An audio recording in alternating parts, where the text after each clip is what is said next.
서울시 공무원 간첩 사건 항소심에서 결심 공판이 오늘 열렸습니다. 결심 공판은 피의자가 최후 변론을 하고 검찰이 구형을 하는 공판입니다. 아직 결심 공판이 끝나지 않았다고 합니다. 다만 검찰이 최근 신청한 공소장 변경은 재판부에 의해 받아들여졌습니다. 간첩 조작의 피해자인 유우성 씨에게 검찰은 사기 혐의를 추가했습니다. 서울고등법원의 중계 카메라 나가 있습니다. 곽보아 PD. 네, 오늘 오전에 시작된 공판, 왜 아직도 안 끝나고 있는 거죠? 네, 오전 10시에 시작된 공판은 아직도 진행 중입니다. 현재는 검찰이 최종 의견 진술을 하고 있고 앞으로 검찰의 구형, 변호인 측의 최종 변론이 남아 있습니다. 오늘 결심 재판에서는 유 씨의 간첩 혐의를 두고 치열한 공방이 있었습니다. 검찰은 추가 증인 신문과 추가 증거 조사에 4시간 가까이를 할애했지만 일부 증거는 받아들여지지 않거나 참고 자료로만 인정됐습니다. 유 씨는 1심에서 간첩 혐의에 무죄를 선고받았지만 화교 신분을 숨기고 탈북자 지원금 2,500만 원을 받은 혐의는 유죄로 인정돼 징역 1년에 집행유예 2년을 선고받았습니다. 검찰의 공소장 변경 신청이 받아들여졌던데요. 공소장이 어떻게 바뀐 겁니까?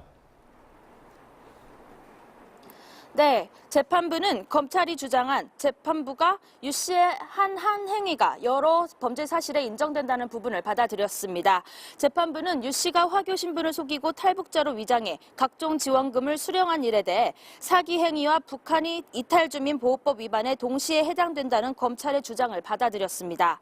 이에 따라 유 씨는 기존의 간첩 혐의와 탈북자 지원법 위반 혐의에다가 사기 혐의까지 추가된 공소 사실에 대한 판결을 기다리게 됐습니다. 이로써 유 씨에게 적용된 범죄 액수는 기존 2,560만 원에서 8,500만 원으로 늘었습니다.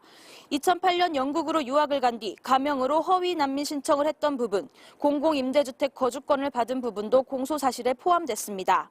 또한 서울 동부지검이 2010년 기소유예 처분했던 외국환거래법 위반 혐의도 유 씨의 범죄 경력에 추가됐습니다. 피고인의 이름을 중국식 이름인 리우찌아강으로 바꾸고 등록 기준지도 서울에서 중국으로 바꿔 검찰은 유 씨가 중국 국적임을 강조하기도 했습니다. 이에 대해 변호인은 검찰이 공소장 변경을 신청한 시기는 공교롭게도 증거 위조가 밝혀진 후였다며 1년 동안 가만히 있다가 갑자기 사기죄를 들고 나온 건 피고인을 괴롭히려는 의도고 보복성 조치라고 반발했습니다. 네, 검찰이 무더기로 증거를 제출했다가 받아들여지지 않거나 참고 자료로만 쓰였다고 했지 않았습니까? 그건 무슨 얘기입니까? 네, 그렇습니다. 검찰은 조사 과정에서 유 씨의 동생 가려 씨가 협박과 회유를 당했다는 주장을 반박하기 위해 조사 과정을 담은 동영상을 재생해야 한다고 주장했습니다.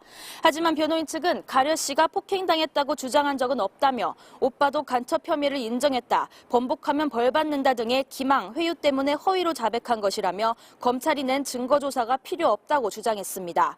그러자 재판부는 피고인이 아닌 자에 대한 영상 녹화물은 기억을 환기하기 위한 용도로만 쓰인다는 형사소송법에 따라 증거 채택을 거부했습니다. 또 검찰은 변호인 측이 낸 유 씨의 출입경 기록에 출, 입이 나오게 된 경위를 묻겠다며 과거 재판에서 기각된 적이 있는 이상진 고려대 정보보호대학원 교수를 다시 증인으로 불렀습니다. 검찰은 이 교수의 증언을 통해 시스템 오류로 유 씨의 출입경 기록이 나타났을 가능성이 있다고 주장했지만 이 교수는 국가가 운영하는 전산 시스템을 연구해 본 적은 없다고 했습니다. 검찰이 자신들에게 유리해서 불렀을 증인일 텐데요. 별 소용이 없었군요. 네, 그렇습니다. 이상진 교수를 데려온 의도가 물거품이 된 셈입니다. 오늘 이 외에도 이와 같은 사례가 몇 번 더 있었습니다. 변호인은 검찰의 각종 증거 제출에 대해 고의로 재판을 지연시키고 있다며 검찰이 약속한 입증 계획을 뒤집고 원하는 방향과 달라지자 이미 심리한 부분에 대한 증거를 무차별적으로 제출하고 있다고 반발했습니다. 재판부는 오늘 결심 공판 등 재판 기록을 검토한 후 오는 25일 선고할 예정입니다. 재판부가 최종 판단을 어떻게 내릴지 주목됩니다. 지금까지 서울고법에서 국민TV 뉴스 곽보아입니다.